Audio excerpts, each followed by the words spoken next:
La disparition mystérieuse d'un garçonnet, Émile Soleil, l'été dernier, dans un village de Haute-Provence, un fait divers qui a passionné la France, et même au-delà des frontières nationales, a connu un premier épilogue en début de semaine, avec la découverte des ossements de ce petit enfant. Il reste désormais aux enquêteurs d'élucider les circonstances de la mort tragique de cet enfant. Notre paracha de Shemini aussi, avec la mort brutale des deux fils de Aaron, Nadav et Avihu, le jour de l'inauguration du tabernacle, du Mishkan, la Torah nous invite à réfléchir à l'un des pires drames de l'humanité, la perte d'un enfant. Et comme d'habitude, le texte sacré n'élude pas, ne biaise pas, ne se défile pas face à cette catastrophe dans la vie d'un homme.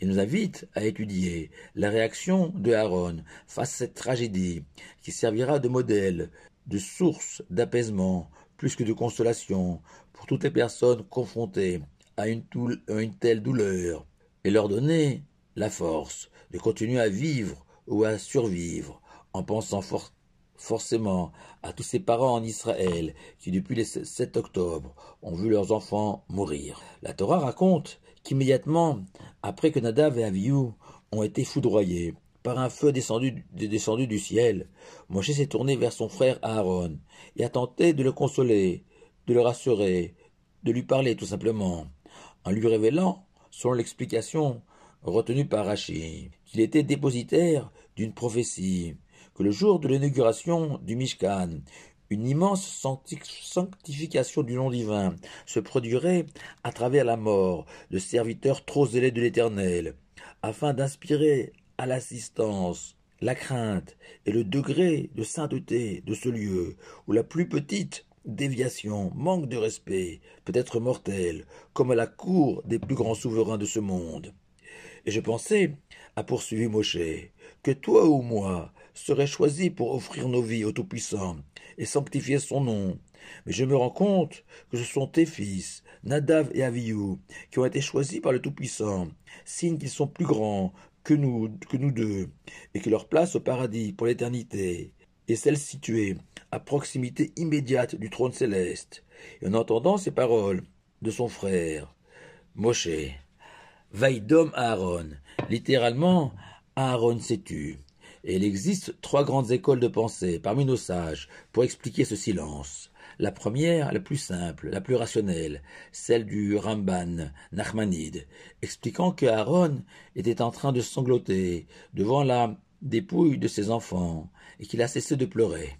La deuxième, celle d'Abravanel, diamétralement opposée au Ramban, expliquant que Vaïdom Aaron, Aaron s'est tu est à rapprocher du domème, signifiant l'inerte, dans les quatre éléments de ce monde, selon la Kabbale, l'inerte, le minéral, le vivant et l'homme.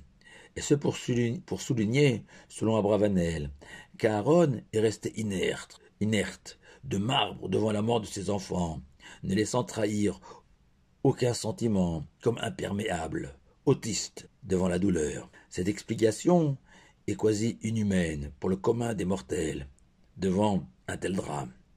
Et il existe aussi une troisième école, intermédiaire, pour interpréter ce Vaïdom de Aaron, celle empruntée par le Rav Eliezer Lichtenstein, sage polonais du XIXe siècle, auteur d'un commentaire sur Vaïkra, qui fait remarquer que la Torah n'écrit pas Vaïshtok Aaron, habituellement utilisé pour exprimer le silence, comme shtika, mais bien Vaïdom.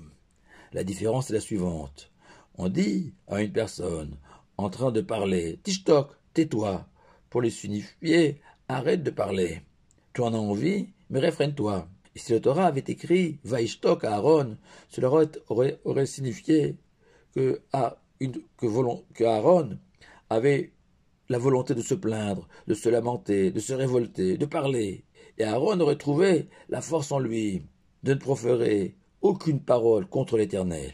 Mais le verbe Vaïdom traduit une forme de paix intérieure face à ce drame, une capacité à accepter, même sans le comprendre, le terrible sacrifice exigé par l'Éternel. Le fameux Tzidoukadin, cette prière est citée lors d'un enterrement, débutant par les paroles tirées de la paracha de Haazinu. Atsur Tamim Paolo, l'Éternel est semblable à un rocher, dont l'œuvre est parfaite, et dont toutes les voies sont justice. Et le Talmud conforte cette explication et enseigne que par le mérite de ce vaïdom, de ce silence, non pas résigné, mais bien traduisant une infinie confiance en Dieu et dans sa bonté, même face à l'indicible, Aaron a mérité que peu après ce drame, l'Éternel s'est adressé personnellement à lui dans un entretien privé, privilège réservé aux plus grands personnages de notre histoire et marque de l'estime que le Saint béni soit-il porté à Aaron. Plus incroyable encore, Moshe a ordonné à Aaron et à ses deux fils survivants, Elazar et Itamar, de ne manifester aucun signe de deuil apparent, de ne pas déchirer leurs vêtements, comme c'est l'usage pour tous les endeuillés de la terre, de continuer à se coiffer, alors que cela est interdit pour une personne qui vient de perdre un être cher. Exigence inhumaine, à moins d'être habité par une foi sans limite en Dieu et en sa miséricorde. Et ces paroles de Torah, difficiles à écouter et encore plus à admettre, vont prendre une dimension lunaire avec l'ajout de l'enseignement de Rabbi Shlomo de Radomsk, à la tête d'une cour chassidique au XIXe siècle, qui enseigne que le roi David a été plus grand qu'Aaron. Pourquoi? Car Aaron, lui, s'est tu, vaïdom, devant la mort de ses deux fils, alors que le roi David, après le décès tragique de son fils qu'il aimait tant, Avshalom, écrit dans son psaume 30, Le man yizamecha chavod veloidom. Moi, dit David, loidom. Je ne me tairai pas face à la mort. Au contraire, le man yizamecha, je continuerai à être le chantre d'Israël pour encourager et accompagner ses mamans et ses papas, mutilés dans leur chair, blessés de ces plaies qui ne cicatrisent jamais, la perte d'un enfant.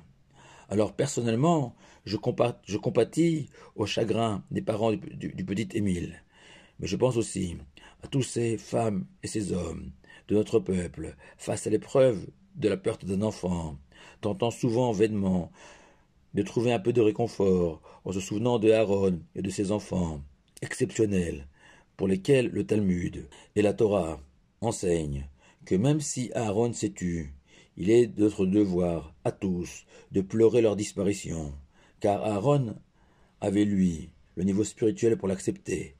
Nous, pas encore. Shabbat Shalom, à vous tous.